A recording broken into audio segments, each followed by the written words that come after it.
Good morning, I'm Pete. I'm your Bayside Davis campus pastor, and we are in the midst of breakaway season. I've had the privilege of getting a chance to hang out with both the Granite Bay and also the Midtown breakaway teams, and it's been a total blast. One of the great privileges I've had is that my family's finally here. We made the move from Southern California up here, and my two boys had a chance to experience a breakaway for themselves for the very first time, and it was absolutely awesome. Just so much fun, just kids everywhere, face paint everywhere, and just activities and fun. A total blast. It's been awesome. Well, one of the themes that was happening at Breakaway Midtown was that of truth. And in John chapter 4, we have the story of the woman at the well. And the Samaritan woman has this encounter with Jesus. And in this encounter, Jesus talks about, as the story unfolds, talks about a water that he has that whoever drinks of this water will never be thirsty again. So let's pick it up at John chapter 4, verse 15. The woman said to him, "Sir, give me this water so that I won't get thirsty and have to keep coming here to draw water." He told her, "Go call your husband and come back."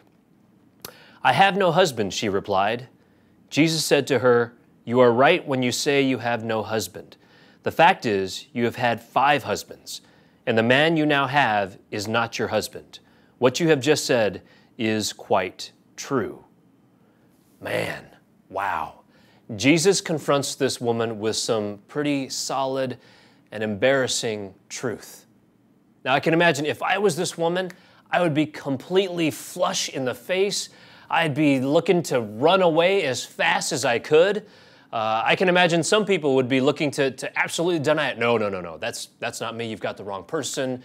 There must be somebody else with a Facebook account with that name, or oh, it wasn't me on that Snapchat video. Whatever it is, I mean, people would just deny it.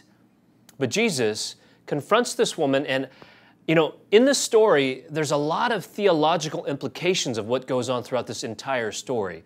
But what really strikes me as I was reflecting on it this week was the practical lessons that are coming out of it.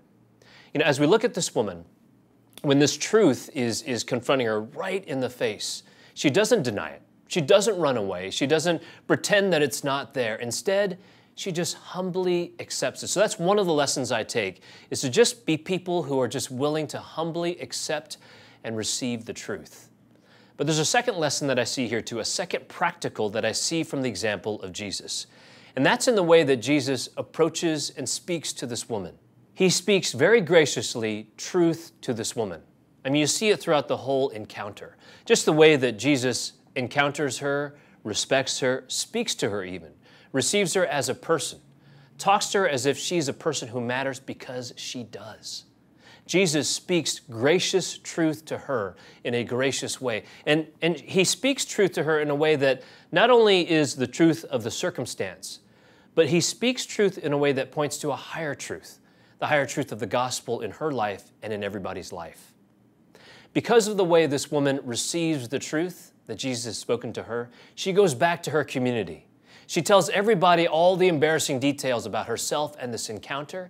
And because of this, all the people come to see what this is all about. And because of that, the scripture tells us that many came to believe in Jesus. So as we go about our day today, I hope that we can take these 2 lessons with us. One, to be people who receive this kind of truth. People who humbly receive the truth that is spoken to us. And number 2, to be people who graciously speak truth to others. Graciously speak truth to others in a way that points to higher truths that come from our relationship with God. Well, this weekend we continue our series in the Uncensored series on the Sermon on the Mount. We've got our 5 campuses and 20 services. Please come check it out. I'm going to be at your Granite Bay service at Saturday night, and I'll be at Midtown on Sunday. Hope to see you there.